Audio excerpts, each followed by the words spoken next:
Tonight on News 5 Live, Patrick Faber is optimistic that he will return to College as the UDP standard bearer. The five-time area rep also discusses his relationship with the party leader, as well as the notable absences of his colleague from Queen Square. And tonight on Culture Tuesday, saving Garifuna culture through the Uramae project. These stories and more coming up on News 5 Live.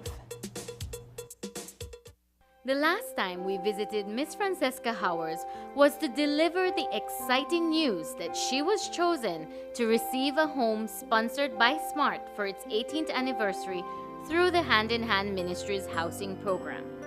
Since then, she has actively been participating in attending Saturday sessions to improve her life skills, cleared her property for its foundation and construction of her home, and has assisted in the construction of a home for another recipient of Hand in Hand housing program. All these activities are to foster a more responsible, responsive citizen in our community.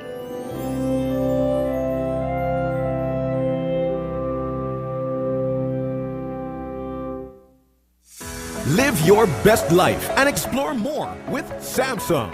Go on an adventure, travel in style, and capture your memories with a Galaxy. This month, Samsung phones start at an extremely low price of only $309, and Galaxy Tab start at only $399. The full Galaxy lineup includes the A03, A04, A23, A33, A53, S20 FE, Z Flip, Z Fold 4, Tab A7, and the latest and most innovative release, the S23 series.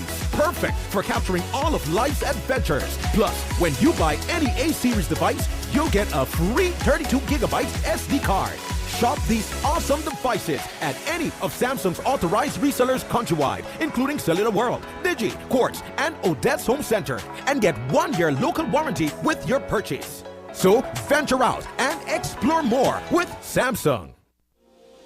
Join us for an engaging and inspiring service from Sagebrush Church that the whole family will love.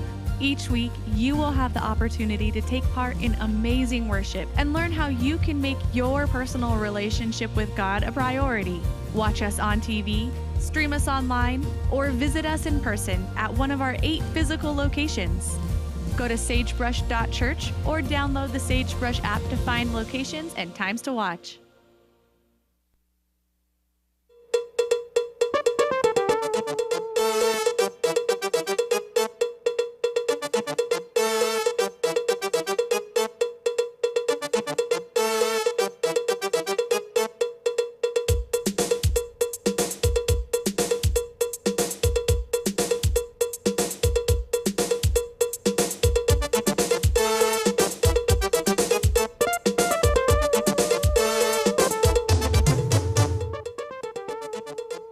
Good evening and welcome to News 5 Live for Tuesday, March 28th. I am Sabrina Daly.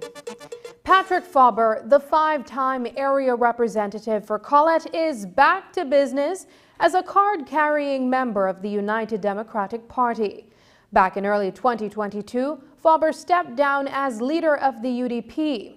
At the time, his personal life and political career were marred by allegations of domestic abuse.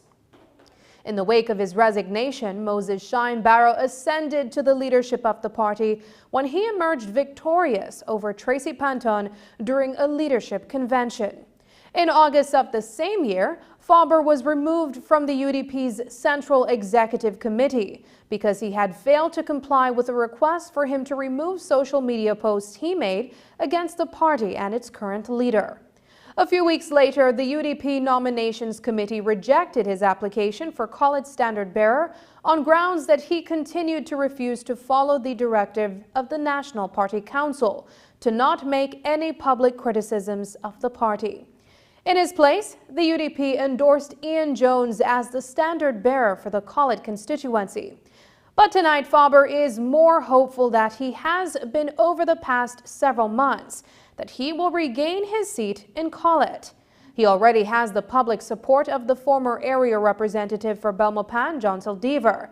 And during his appearance on Open Your Eyes this morning, Faber announced that an NPC meeting is scheduled for later this week, where he hopes to have an audience on his candidacy in College. We are at a stage in our party's life that we need to be unified. We need to work together. We need to be strong.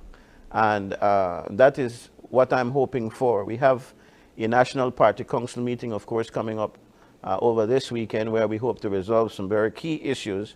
I'm hoping among that will be the issue of my candidacy in Colette. I will say this because this is my understanding of what the situation is. What happened with Mr. Jones happened because of a larger issue, the larger issue of the inability for the leader, the current leader, and myself to get things right.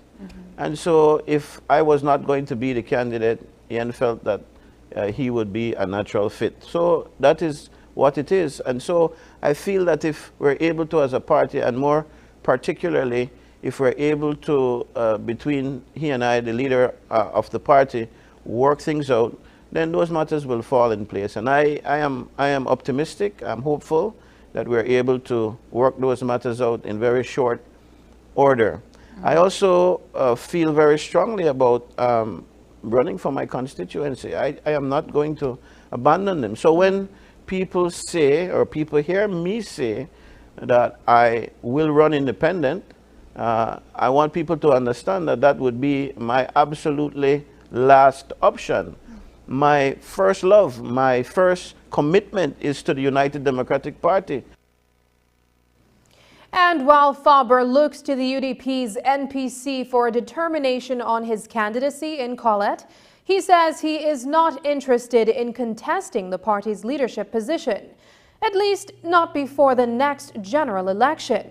So, who does Faber favor to lead the UDP into the next general election? He was asked for his thoughts on Moses Shine Barrow being that person, as has been publicly announced. Well, Faber says he is not yet fully sold on the idea. Well, that's a question that we will deal with on Saturday. I believe that is on our agenda for Saturday. But let me say this without saying too much and going too far, that I believe in the democratic processes of the party. And there are things, in my view, which need to happen before we can rally around a single leader. And those things will require some time. And the reason I'm saying that is that we're in a situation now where there is, while you say it's quiet on the home front, at least from the media's perspective, things are not all, things aren't all settled. And so we need to be able to reach to that point, and that will take some doing. And so I certainly, on my own, I'm not comfortable saying this is a go just yet. I think that there's a lot that needs to be done. But insofar as the party is a democracy, and insofar as they may make a decision, whichever mechanism they use that is right by the constitution of our party, to say, all right, this is the situation, they will have no trouble from me. I have said, and I'm saying it publicly now, if there is a convention this year for leadership, as it is scheduled in our constitution, I will not be a candidate. So I am not going to stand in the way of anybody who aspires to be leader from getting there. But I do want to have a say, and I do want to contribute to making sure that whoever leads this party understands that we need to be fighting fit, we need to be unified, and we need to practice the good practices of governing a party. Faber was also asked to comment on Denise Sistabee's Barrow repeated absence from the House of Representatives. During last week's budget debate, Prime Minister John Briceño called on the leader of the opposition to demand that she is present at House meetings. PM Briceño warned Barrow that the PUP administration will be forced to mandate her presence by law if she remains absent. Faber agrees and says he cannot support her absence. The one meeting that she attended, I believe, was the one that I was responding to the budget when I was leader of the opposition, and she made sure to call me to say, I'll be there to support you. But no, that's an aside. Without being unkind, I don't support her not being there. And that's simply it. I feel that we have an obligation as elected representatives to do the work of the people, and some of that work sometimes might not be our strong point.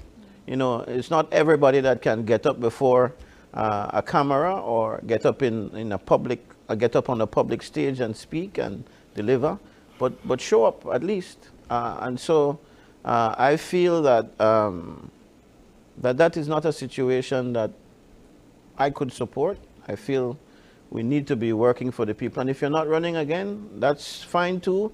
But while you are in that position, you have an obligation, not only to the people of your constituency, but also to the people of the nation to show up. So I don't want to be unkind to Sister B, but that's not something that I could support. Coming up, man who murdered his family in 2012 is to appear in court on Thursday. Find out the details when we come back.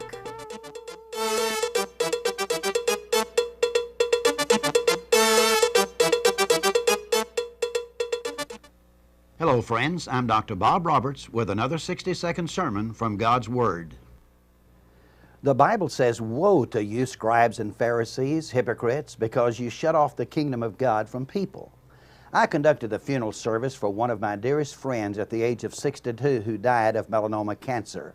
A small bump appeared on his neck, and then, less than 6 months, he was dead. For 28 years, I could not get him to go to church because he thought too many Christians were hypocrites. You know, Mike was right. There are too many hypocrites in the church. As far as I'm concerned, one would be too many. Hypocrisy in the church is not a new issue, however. Jesus dealt with the hypocrites in Matthew 23 as he says, "Woe to you, hypocrites," and he singles out their sins.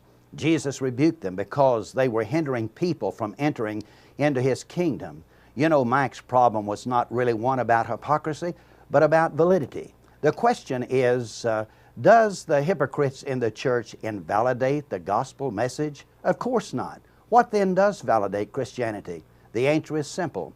The validity of Christianity is not based on imperfect Christians, but on the perfect Christ, who was tempted in all points as we are, and yet without sin. When faced with death, Mike did not look to the hypocrites, but to Jesus Christ, who received him with open arms into his forever family. He will do the same for all who come to him by faith. Today's 60-second sermon has been presented by Christian Foundations of Faith in cooperation with the Baptist churches in your area. Todo beliceño merece tener una conexión de internet de calidad, rápida y confiable en su hogar. Para clases en línea y trabajo desde casa, es la nueva forma de vida. DigiNet es el proveedor número 1 de servicio de fibra óptica, impulsando la transición digital de Belice. Y ahora nuestro servicio de DigiNet es aún más accesible con nuestro nuevo plan de entrada. Por tiempo limitado, tú y tu familia pueden disfrutar de 20 megabits por segundo por solamente $49 mensuales. No más clases perdidas ni reuniones virtuales interrumpidas. Te está costando mucho tiempo y dinero. DigiNet es mejor que cualquier opción de cable o servicio inalámbrico. Visita cualquier Digistore hoy y suscríbete para la conexión más rápida y confiable de Internet para el hogar en Belice. Ven a ver lo que te has estado perdiendo. El mismo servicio de fibra de alta calidad, rápido y confiable, ahora a un precio aún más bajo. Para más información, visita www.livedigi.com/diginet. Digi, nuestra telecomunicación nacional. At Brothers Habet and Habet, we are proud to support and celebrate Women's Month. This year, the theme is Embracing Equity, and we believe that everyone deserves equal opportunity and access to the tools they need to make their dreams a reality. That's why, for the entire month of March, we are offering all women a special 15% discount on all products store-wide. Whether you're a professional, a DIY enthusiast, or just looking to tackle a home improvement project, we have everything you need to get the job done. So come on down to Habet and Habet and Brothers Habet and embrace equity. Let's work together to break down barriers and empower all women to build a brighter future. From all of us at Brothers Habet and Habet, Happy Women's Month. Do you have information about a crime or a fugitive in our community? You can submit a tip anonymously with your smartphone. Using this program in safeguarding our community also protects your identity, keeping you out of the court system, and could earn you a cash reward. Here is how it works. Download the free P3 Tips app from the Apple Store or Android Market. P3 is the provider of our secure anonymous tip collecting software. Open the app and create a PIN, but be sure to remember that number, then select your location. Next, select the type of crime. When submitting a tip, be as specific as possible. If you have a picture, video, or audio that will help officers, you can upload them from your phone. Information leading to an arrest can earn you a cash reward of up to $1,000. Once your tip is submitted, you'll be given a tip ID and password. Check back if your tip leads to an arrest. You'll be told how much you were rewarded and how to anonymously collect your cash.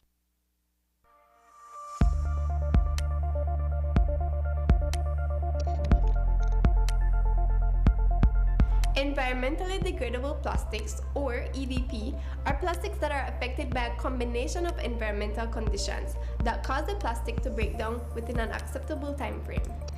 They are specifically designed to degrade into carbon dioxide, water, and other biomass substances. The level of breakdown can vary based on standard test methods appropriate to the plastic. Click on the link below to see what you can do to help end the nightmare of single-use plastics. I'm Alison Castillo, and now you know.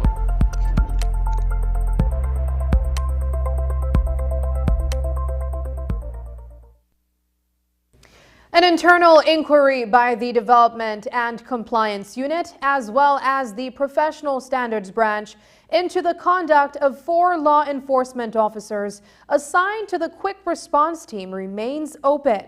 Those individuals are presently being held following the shooting death of 19-year-old DeAndre Chi in Orange Walk on Saturday night. It was a harrowing experience for a group of motorcyclists who were being pursued at high speed by police officers responding to a report of shots being fired in the vicinity.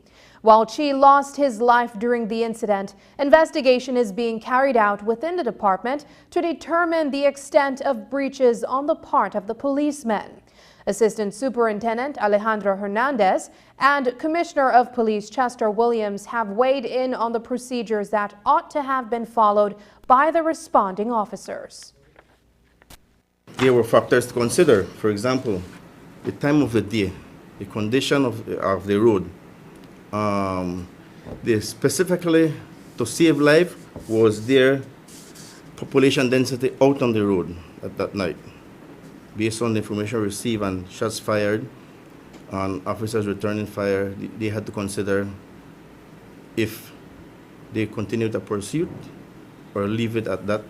But after communicating with the station commander that night, who was going to view these factors and decide that we continue with this pursuit or not.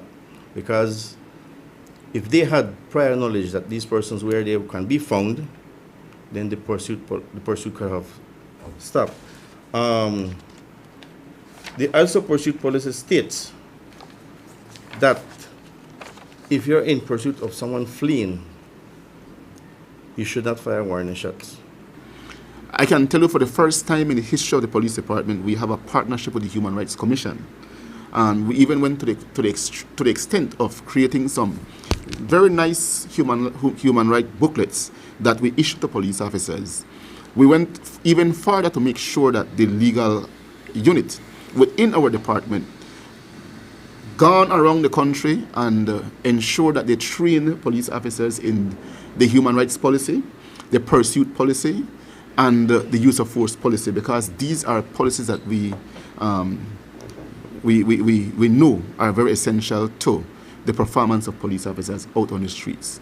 And so any breach of those policies by members of the department must be taken very seriously, especially when the outcome is what we saw in Orange Walk on Saturday night. So Mr. Hernandez is putting together his report from the compliance standpoint. And his report with the findings will be submitted to the Professional Standard Branch. And again, Professional Standard Branch also form part of the investigation team. The names of the officers involved in the deadly high-speed chase in Orange Walk over the weekend are being withheld until further instructions have been given by the Director of Public Prosecutions. But how is the Belize Police Department treating with the case amid calls by the grieving family of Deandra Chi for full transparency? Here's how Compal Williams responded to those questions. As soon as we have gotten the go-ahead from the DPP in terms of action to be taken, then we're going to release the name, just as we have done with every other incident that you would know. But again, like I said, we're dealing with human beings, and all the weaknesses that the ordinary human beings have, police officers have them too. We just have to make sure that, again, when we have these incidents, that we hold our officers to account. And we believe that by holding officers to account, it may also serve as a deterrent to those who may want to have the same mentality. Sir, the family fairly has concerns about, as any family, police investigating police. Can you give them to reassure them that there will be transparency and due diligence? I can tell them that so long as I sit here as Commissioner of Police, I am not going to cover the wrongdoing of no police officer, none. It will not serve us any good to do so. And again, I would ask them to look at previous instances. What did we do? I think that our track record speaks for itself in terms of investigating our own, because we took an oath of office to serve the people of this country fairly, without fear or favor, affection or ill will, and it must be to all manner of people. He has spent the last 10 years on remand as he awaits trial for the triple murder of his mother, sister, and stepfather back in November 2012. Now, 36-year-old Jared Rangai could be facing charges if he decides to plead guilty, or if he chooses to take a gamble for a not guilty verdict. Rangai stands accused of the murders of his mom, Karen Skeen Veos, sister, Tina Skeen, and stepfather, Robert Veos Sr., all of whom were shot and killed in the wee hours of November 25, 2012, inside their home on Mirage Road in Ladyville. The case was adjourned until Thursday, when Rangai's attorney will indicate how his client chooses to face his fate. News 5's Marian Ali reports. It was a crime scene that residents of Mirage Road in Ladyville would probably never forget. A home cordoned off with caution tape, followed by a police pickup truck transporting bodies of 3 family members to the morgue. The date was Sunday, November 25, 2012. The victims, 51-year-old Karen Skeen Veos, 32-year-old Tina Skeen, and 72-year-old Robert Veos Sr. The police press officer back then, Rafael Martinez, shared the grisly details with the media.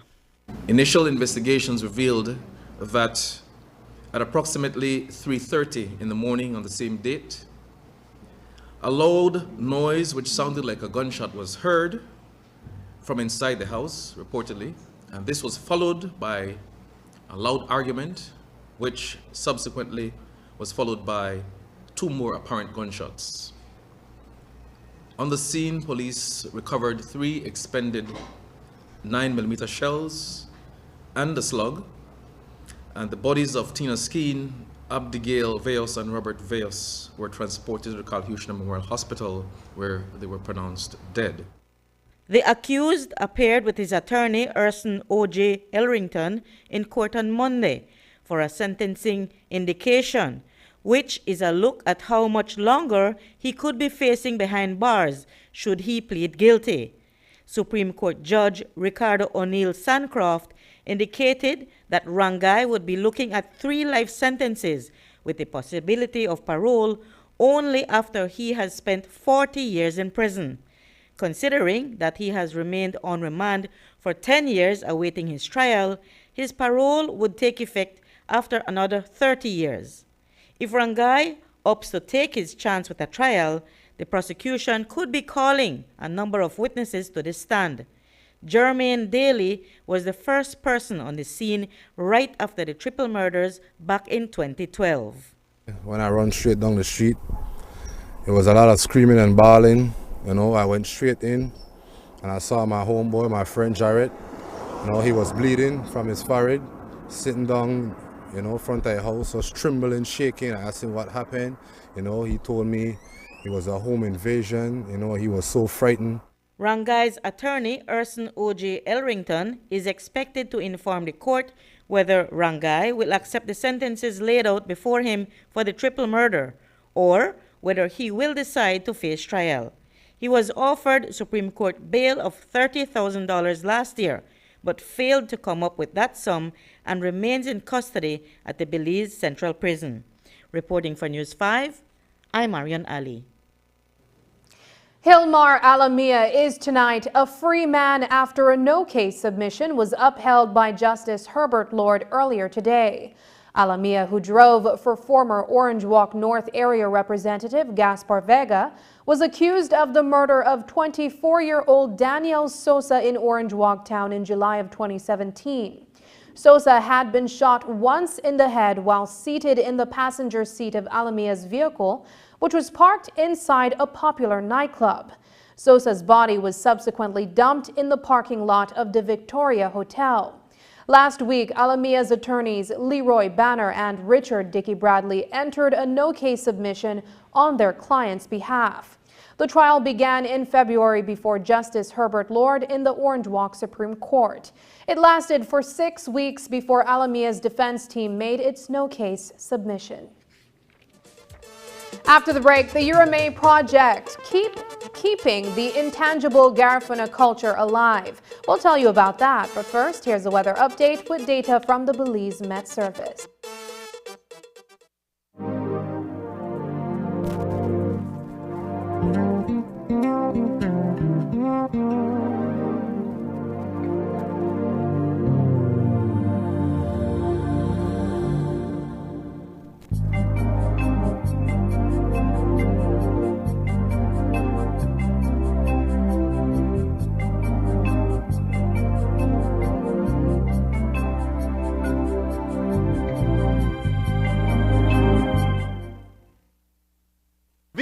High School Energy Challenge just got better. You have more time to study, register, and win. Register online at bel.com.bz/energy challenge by Monday, March 20th. Students, high schools, start preparing. Log in anytime from Monday, March 27th to Friday, March 31st to complete the challenge. It only takes 1 hour to complete the challenge. And you could win one of 100 laptops, one of 25 $500 tuition vouchers, or one of 25 $250 stationery vouchers. The top 3 high schools also receive cash prizes of $1,000, $2,000, and $3,000. Study anything and everything. Let's Talk Energy on our Facebook, Instagram, and YouTube pages. Register now and get ready for BEL's High School Energy Challenge. Electricity is an essential part of our daily lives. We use lights and household appliances every day. Therefore, we must ensure our homes are wired properly. At Benny's, we have certified wires with the right gauges and insulation. BEL certified meter sockets, authentic GE and Square D panel boxes and breakers, which protect the wires inside your home from being overloaded. When wiring your home, avoid imitation brands which can be very dangerous. Give yourself and your family peace of mind using genuine electrical products available at Benny's. Quality and savings. The Belize Tourism Board is looking for a catchy and creative jingle for its Civic Pride campaign. The campaign promotes values such as pride and appreciation for Belize, no littering, respect for our national anthem and flag, and protection of our resources, to name a few. Qualifying jingles must be 30 to 45 seconds long in MP3 format. The lyrics should be primarily in English, but can include phrases from other cultural groups in Belize, and must include the words civic pride and Belize. Jingles will be judged based on creativity, originality, musical talent, overall quality, clarity, and compliance with competition rules and guidelines. The winner of the jingle competition will receive a cash prize of $3,000. You have until April 17th, 2023 to email your jingle to pr@belizetourismboard.org. For rules and guidelines, call 227-2420, visit BTB's Facebook page, or email us at pr@belizetourismboard.org. I met my husband through a friend, and we got married the year after. All he wanted to do was to be a humanitarian. We had a birthday party for him, and the day after the birthday, he called me and he said, "My wife, I'm having some terrible migraines." We went to the doctor's office, and the doctor gave us the news that it was actually lung cancer, stage 4. He did the first surgery and he was looking good, but about 3 weeks later, he said, "I don't think I could do this." And he took his last breath and he passed away 3 o'clock in the morning. My name is Marcia Samuels White. I am an insurance advisor for RFG Life Insurance. I have been reaching out to Ms. Palacio for almost 2 years. I remember my good friend Marcia. I remember her telling me, "Annie, you need to get your life insurance. You need to get yourself grounded and feel comfortable." I found out that her husband had passed. I was wondering, what am I supposed to do? How do I now take on the role of the breadwinner? Everything has gotten real, knowing that she would be that only parent now to provide for the children. She said, you know what, it was time for her to really put what I proposed to her into action. She said, "Don't worry, everything will be okay. We will work with you," and that's exactly what she did. I would advise anybody who has family, who have young children that they're taking care of, to think about it. Come in and talk to an insurance advisor. Make that first step and provide that financial security for their families. I'm happy to be a part of RFG Life. It has really made me feel comfortable to know that I don't want anything to happen, but if it does, that my kids will be set. And I was grateful for that.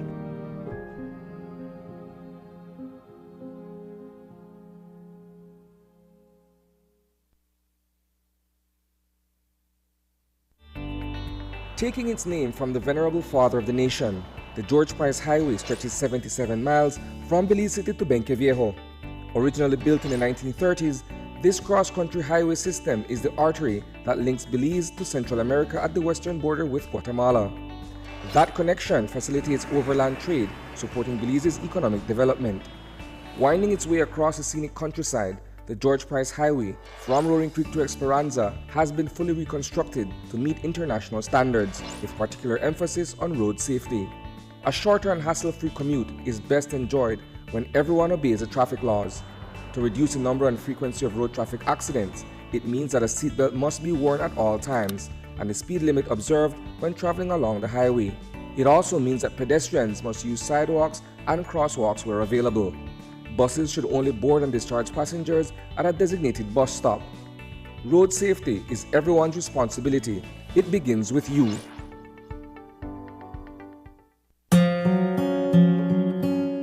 If you are ailing due to a chronic disease and are left permanently invalid before retirement age, you may want to check if you qualify to receive invalidity benefit. The invalidity benefit exists for persons who are unable to continue working due to permanent illness. To qualify, you must be under 60 years old, must be sick for 26 consecutive weeks and certified to be medically unable to perform any type of work, must have at least 5 years of paid SSB contributions and at least 5 paid within the 3 months leading up to your illness. If you do not qualify for the invalidity pension, you may be eligible for the invalidity grant. Want to know more about invalidity benefit? Visit our website or contact any of our offices to have someone assist you. Also, be sure to visit our Facebook page and give us a like to stay informed. Social Security made to remove the vessel, while investigations are being carried out to determine the cause of the incident. Unfortunately, initial assessments have already determined that damage has been caused to the reef. This morning, we caught up with Darlene Gaitan, the acting port commissioner at the Belize Port Authority, for an update. Yesterday, there was a salvage operation commenced. However, it was not successful, and so today it has reinitiated again with more resources, because yesterday they didn't have enough resources to pull the vessel off successfully, and so now the company has been advised to up their resources in terms of removing that vessel as soon as possible. Have it been determined whether there will be pollution? Pollution in terms of spillage, no. It's what we have here is so far a case of environmental damage, but not pollution from the ship in terms of any discharge overboard. And it's directly over the reef? Yes, it's on reef. What about penalties for the captain of the ship? Currently, the investigation is ongoing, so that would have to be upon conclusion that there would be, if any, charges to the ship. But in terms of the environmental aspect of it, that would be the Department of the Environment, so I wouldn't be able to comment on the DOE's charges or any negotiations with the ship. It has been estimated that ships carry over 90% of all merchandise traded. In light of this fact, maritime transport is considered to be an essential component of the global economy. The World Bank and the Belize Port Authority have embarked on a mission to enhance the performance and resilience of Belize's maritime supply chain through digital technology. With technical support from the World Bank, a roadmap has been developed to support the digitization of the industry. News 5's Paul Lopez reports. We had a study on the status of port digitalization in Belize, and what we have is presenting the status report, the strategy, and the roadmap for digitalizing our ports. The import sector plays a vital role in Belize's economic development. Most of the goods we consume are shipped into the country through our seaports.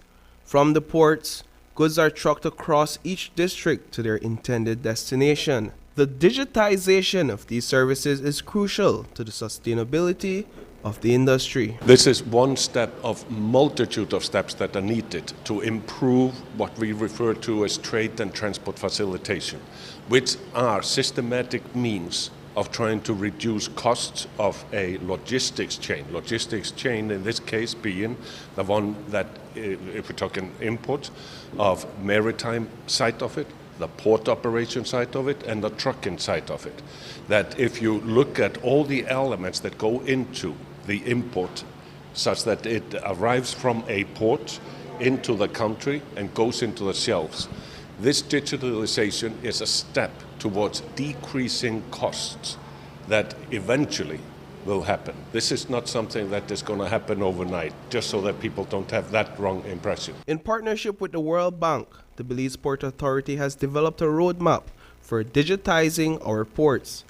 That guide was shared with various stakeholders at a workshop in Belize City. For the largest part, you will find within the workshop that most of our processes are paper-based or email-based, so it isn't digitalized, so it's not effective, and it's very costly to the end user. So all of those present opportunities for us to enhance our competitiveness through digitalizing our systems. One of the examples that I would put forward is real-time data. When a ship is coming into port, if all of you are connected to receiving the real-time data of where the ship is, where your cargo is, when your cargo is offloaded, when your cargo is at port, when it's ready to be discharged, when it has been cleared by customs.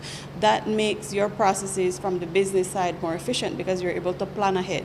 And so imagine the benefits of all those players that have access to real-time information and be able to make real-time decisions in a more effective and efficient manner. And with a multitude of stakeholders directly involved in the industry, digital technology is making way for what is known as a maritime single window, where key documentations on vessels can be inputted and accessed in one location. For instance, when cargo is coming in, that there are various agencies involved. Many of them have their own system, legacy system, even just handwritten system, maybe Excel system.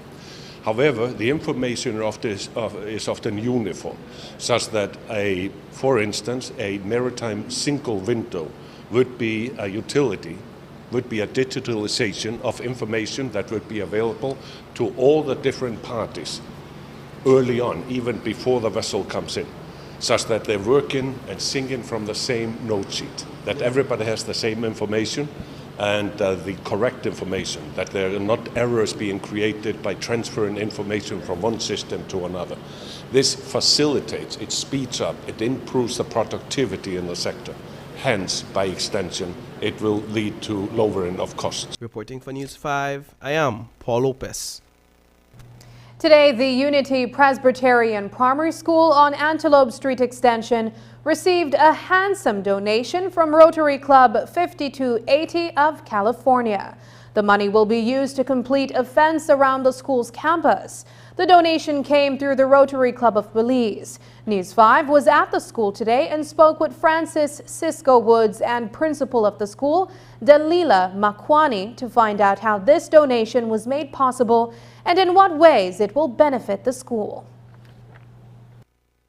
We are at the culmination of a humanitarian trip from District 5280 in California, Northern California.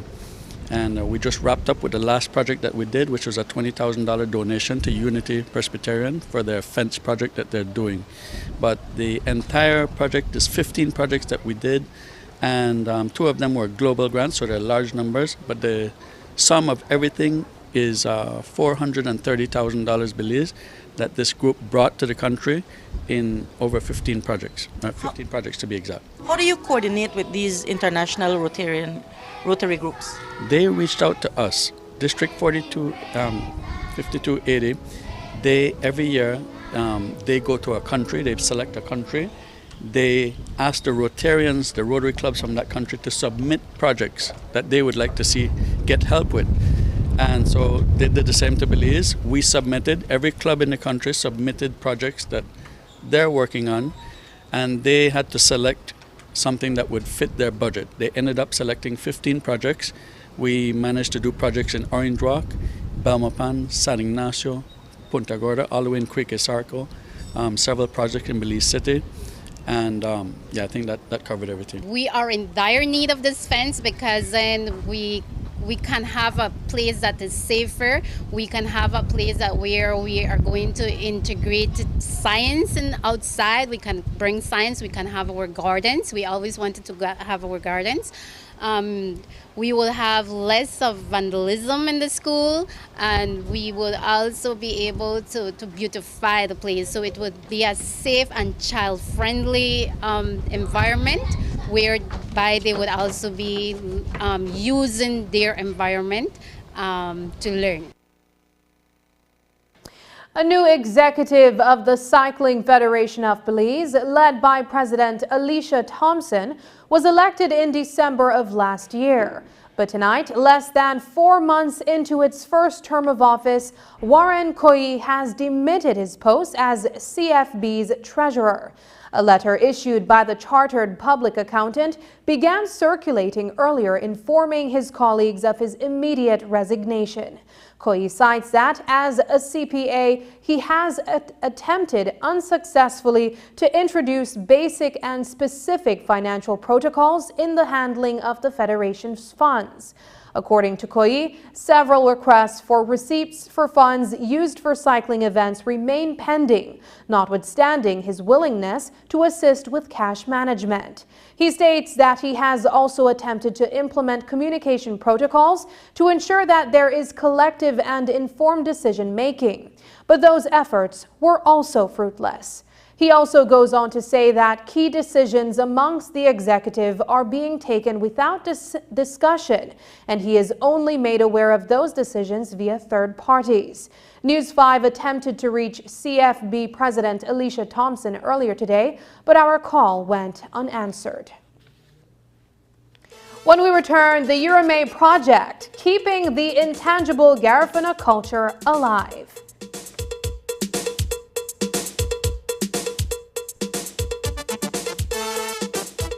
There are 3 categories to choose from: budget, economy, island lux. Try our services today and earn loyalty points on each ride to get cashback deals on your next ride, or sign up to be a Madriva driver.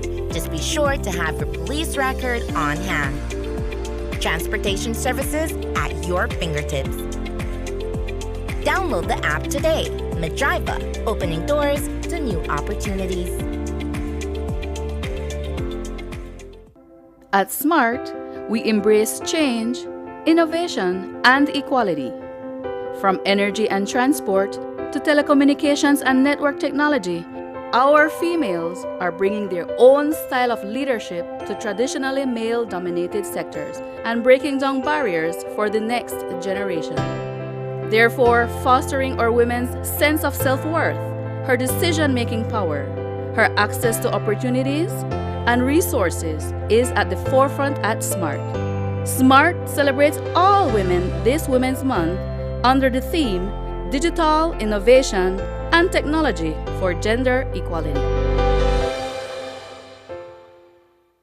Your life just got a lot less complicated with Belize Bank Contactless MasterCard Debit Card. Introducing our Standard Debit and MasterCard Platinum Debit Cards. Now you can make purchases anywhere MasterCard is accepted with one tap, pay and go. Your contactless card never has to leave your hands, especially in these times. And your card is embedded with multiple layers of security. Platinum card holders get to enjoy extra benefits like price protection, purchase protection, trip inconvenience, and luggage protection, just to name a few. Start enjoying a cashless lifestyle today with the Belize Bank.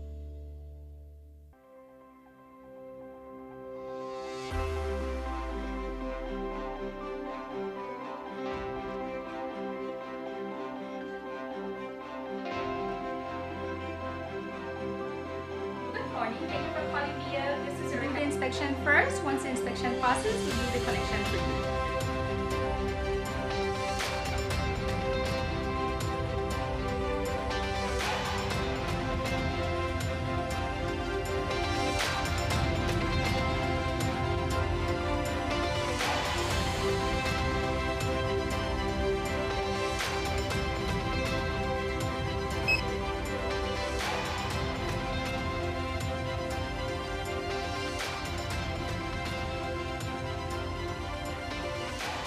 Our teams at BEL continue to serve you.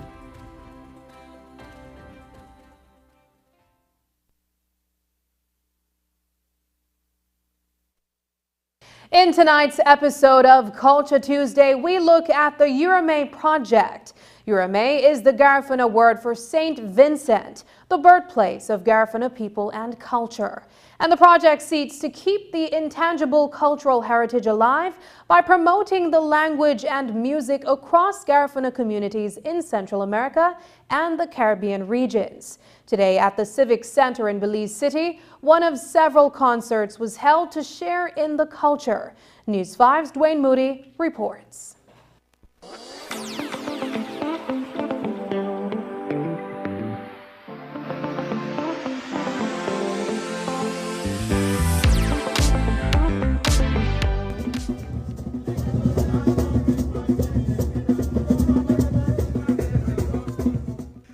Belize is diverse in cultures, but the rich cultural heritage of the Garifuna people is at risk of being lost due to various influences. UNESCO has in the past supported the preservation of the intangible cultural heritage of the Garifuna people, but has it been enough? Not enough has been done. When I went to Uramae, St. Vincent and the Grenadines, and I saw that the language is not there, the language that was born there is no longer there. I saw children on the stage in their yellow, black, and white, and they're performing and they're doing their best, right? They're trying. And then I look at Belize, I look at Dangriga, I look at Garifuna communities 50 years down the road, and that's us. And it is going to be so sad. This is the basis for the Uramae project. Uramae is the Garifuna name for St. Vincent, now St. Vincent and the Grenadines. It's translated as the land where the rainbow ends. The Uramae project is a language-based project. It's our intention, the Uramae project's intention, to rejuvenate the language, the Garifuna language, to teach it from the amoeba stages, from the phonics, because persons are speaking, persons are understanding, and there are persons that are speaking but don't understand what they're speaking. People are understanding certain things that are not so. Even myself, because coming from St. Vincent, we wasn't allowed to practice the Garifuna culture and language. And so the Renaissance is taking place through collaboration with Garinagu in Honduras, Nicaragua, El Salvador, Guatemala, and Belize. It's a concerted effort to keep the culture alive. The important part of this journey with the Uramae project is that we seek to make sure that the language continue to live, because it's a dying culture without a language. You cannot have a nation without a language. And in the Caribbean and the Caribbean basin, every language that we're speaking in the entire Caribbean was given to us. It was given to us by the British, by the French, by the Spanish. The Garifuna language was born in St. Vincent. And so we need to continue to let it live, because we live. Our language should live, and if our language die, we die as a people. One of the saving graces that we have is that the language is still in homes. The granny still knows it, right? The grandmother still knows it. And so we need a consciousness from all of us to make a decision that we are not going to lose it. When I walk in the streets and I hear the mestizo children speaking Spanish, I applaud them. The Chinese children speaking Chinese, I applaud them. And then even my children and their friends who are Garifuna, I'm not throwing my kids under the bus. They struggle. And we are alive. And they're struggling. Today at the Belize City Civic Center, the Uramae project, in partnership with the Ministries of Education, Culture and Youth and Sports, put off a concert that featured the Garifuna people. Garifuna music and language took center stage as students across Belize City schools were engaged. It is at this level that the appreciation for culture begins. Trevor and Dayton Castillo, members of the winning band from the Battle of the Drums, say that they have been playing from primary school and are doing their part to preserve the culture. This drumming thing that, like, from young, all of us was from babies, and we grew up together, and we used to watch the elders in the community play drums, and we was like, all right, we want to do that, and we took the initiative and we practiced, and now we're here. And there's one main person behind all of this, Miss Marsha Mejia. She's the one behind us because we're from primary school. All of us in that group, which is Haniki Wagubero, is from primary school from infant 1. So growing up alongside Miss Marsha Mejia, she brought us into the music community. Joining in the celebration were the Melices were brothers of America's most musical family fame. Discovering their Garifuna heritage and linkage to Uramae, they came down to Belize to participate in the activities. They performed the song Mongulu in Garifuna.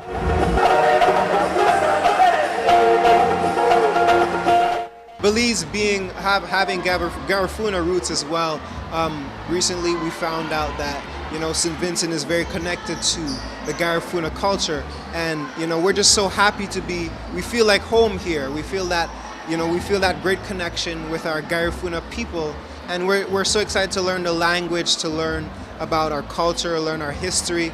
To hear from the people, the Garifuna people, it just feels amazing to be here in Belize. The Uramae project was established 2 years ago and has virtual and in-person classes to promote the intangible cultural heritage of the Garifuna people. Our children go to school and then they graduate and hopefully they can speak the Queen's English. But they're not British. They'll never be British. They're Mestizo, or they're Garifuna, or they're Maya. And those languages, our languages, are no less important. We want to ensure that Garifuna is being spoken in the streets of Garifuna communities. And it starts with the children. Twain Moody for News 5. They won a recording contract back in 2020 with Republic Records after winning America's Most Musical Family. And tonight, the Melisizwe brothers, Zachary, Seth, and Mark, are in Belize performing in a series of concerts.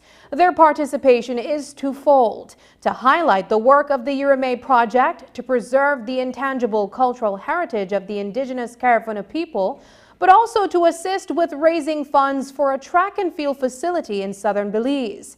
These international musical stars have been performing all over the world, and their message to Belize today was that teamwork makes the dream work. This is our first performance for Belize at the Civic Center, for all of the students especially. We really want to share a message that you have to find your gold mine. You have to put a lot of time, consistency, practice, and we really just want to share that great message for all of the students today. And we feel that they could relate to us because they're really close to our age as well, right? And we can show them excellence and show them that it's possible to become something great. We'll be doing a song in Garifuna, and it's Mangulu. So we'll be doing that song, and we'll be. What does that mean? Well, Mangulu is a young boy, and that when he grows up, he grows to, he grows disciplined, and he comes to, watch over his mother, to take care of his mother when he comes older.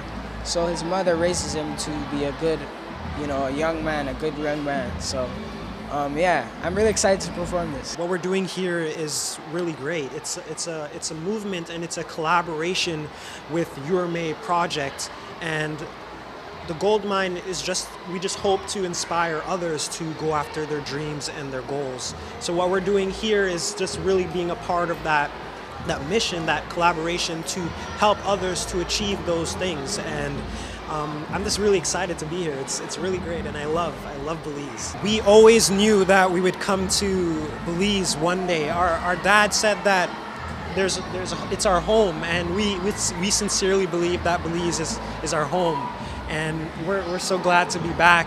Well, we're so glad to be here for the first time and performing for everyone as well. We know there's so much to come in the future as well, and we hope to continue doing work here in Belize.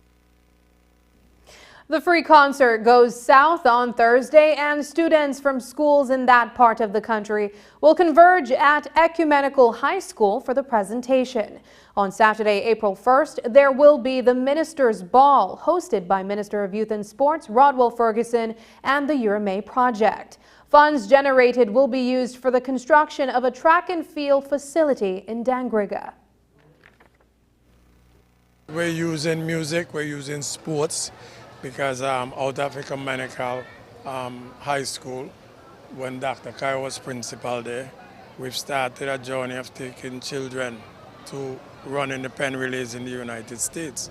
And that way we're using sports as an academic vehicle and an economic vehicle as well.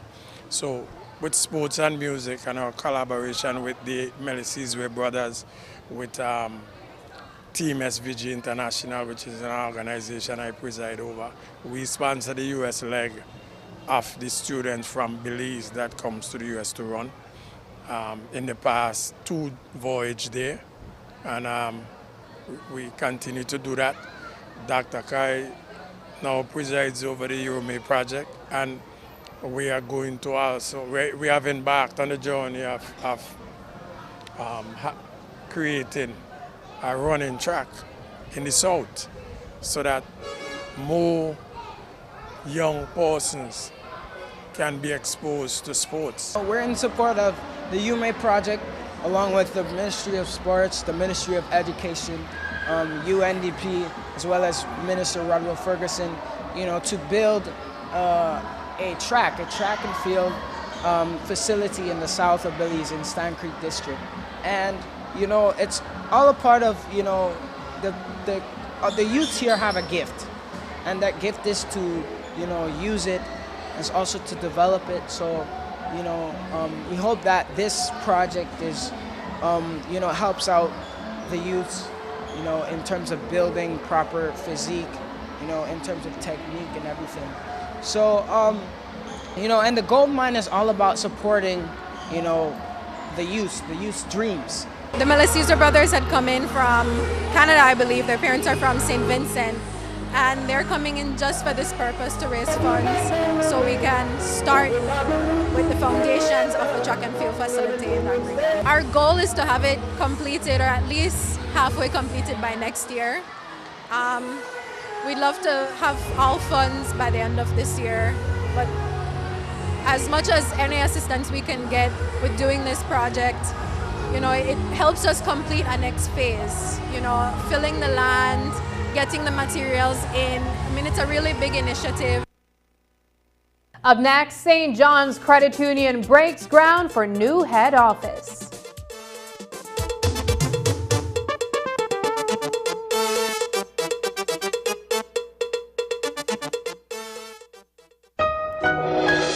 A time to reflect, revive, and renew. Your Belize City Council invites you to join us for an unforgettable, free 2-day Holy Week revival concert. For the first time in Belize, award-winning songwriter and worship leader Sinach live in concert, bringing healing, hope, and encouragement through faith, praise, and worship. Join us on Tuesday, April 4, 2023 and Wednesday, April 5, 2023 from 6 p.m. to 9 p.m. at DigiPark on Newtown Barracks. And if that wasn't enough praise and worship, we'll have performances by the MD Ministries, Dunamis Ministries, Centro Visión Misionero, Heavenly Orchestra, Wabagari Dance Group, Kings Park Church of the Nazarene Worship Team, Reformation Team Belize, and Gospel Collective Band for these 2 days of revival. So, bring your entire family to this 2-day Holy Week revival concert. Don't miss out! Tuesday, April 4, 2023 and Wednesday, April 5, 2023 at DigiPark on Newtown Barracks. Your Belize City Council. Always about the people. I'm walking in power, I walk in miracles, I live a life of favor, for I know who I am. I'm walking in power, I'm walking miracles, I live a life of favor, for I know who I am. Take a look at me, I'm a wonder, it doesn't matter what you see now. BEL's High School Energy Challenge just got better. You have more time to study, register, and win. Register online at bel.com.bz/energy challenge by Monday, March 20th. Students, high schools, start preparing. Log in anytime from Monday, March 27th to Friday, March 31st to complete the challenge. It only takes 1 hour to complete the challenge. And you could win one of 100 laptops, one of 25 $500 tuition vouchers, or one of 25 $250 stationery vouchers. The top 3 high schools also receive cash prizes of $1,000, $2,000, and $3,000. Study anything and everything. Let's Talk Energy on our Facebook, Instagram, and YouTube pages. Register now and get ready for BEL's High School Energy Challenge.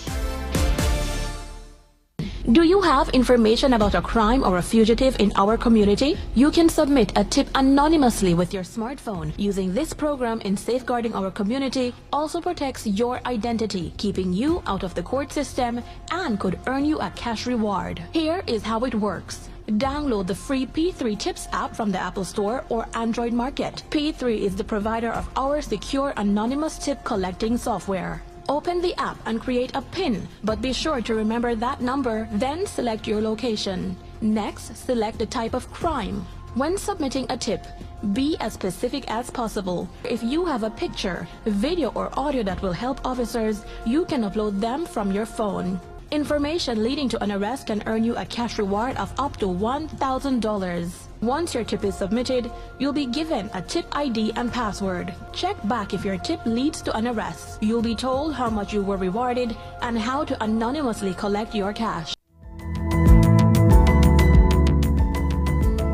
Smart introduces Real Unlimited Postpaid Plans, providing customers with unlimited talk, unlimited text, and unlimited data. Now that's a real great deal. With Smart Plus, Share 1 and 2, and Enterprise 1 and 2 plans, you can talk as much as you want, text as much as you want, and for the first time ever in Belize, you can enjoy unlimited data with your postpaid plan. So come in and sign up for an unlimited postpaid plan and enjoy limitless possibilities. In addition, other plans such as the Flex Junior, Choice, and Select have been boosted with a lot more talk, text, and data, providing you with the best value for your budget. Be unlimited with Smart. It's time to power your dollar with Smart. It's been around since 1946 and over the decades has grown from strength to strength, opening offices in Belize City, Belmopan, and Dangriga. Now, in its 77th year of existence, St. John's Credit Union Limited is looking to construct a new head office in the north side of Belize City. The building will be located on Buttonwood Bay Boulevard, where a groundbreaking ceremony was held today for the new facility. Coupled with bigger, more spacious offices and additional teller booths, the credit union also plans to expand its automated teller machine services to more areas across the country. News 5's Marian Ali was there for the ceremony and filed this report. The symbolic shoveling of dirt this morning at this location on Buttonwood Bay Boulevard marked the start of construction for a new headquarters for St. John's Credit Union. Now in its 77th year, the lending institution is about to transfer the bulk of its operations from the south side to the north side of the city. We are looking at constructing our brand new headquarters building, much larger, modern, ergonomic building to serve our growing membership. We're now approaching 30,000 members. This building will be multi-story and will house all the departments at headquarters and of course serve as an operating branch offering services to members. It's actually sitting on 3 lots, L-shaped, and the building is going to take up most of that. We're hoping to have a drive-through facility as well as the usual walk-in for customers. While Alvan Haynes, president of the credit union's board of directors, spoke to the future of the institution, General Manager Daisy Dawson was there almost 4 decades ago when its existing head office was constructed on Basra Street. It originally started at St. John's Primary School on Albert Street, and then it transitioned in 1984 to Basra Street, where the headquarters is now located. And so we have grown exponentially in the last 77 years. In 1991, we opened our Belmopan branch. And then in 2011, we went to Dangriga, and then 2018 on the north side of Belize City. When I came to St. John's, it was in 1984, and we were less than $1 million in asset. Today, we're over $100 million in asset. So we have seen the growth over the years.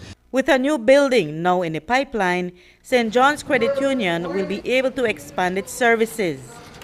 Other than looking at offering a drive-through service at the moment, we obviously continue with technology. where we're utilizing online platforms and offering services on a continuous basis. We're looking at establishing more ATMs, putting in our own ATM network. Right now we are on a shared network which has some restrictions, and therefore allowing members to do business wherever they are across the country, utilizing other credit unions, ATMs and banks if possible. The building is estimated to cost between $4 and $6 million. Reporting for News 5, I'm Marian Ali. And that's the news. Tonight's broadcast is available at channel5belize.com, on our Facebook and on YouTube. I'm Sabrina Daly. Thanks for joining us, and from all of us here at News 5, good night.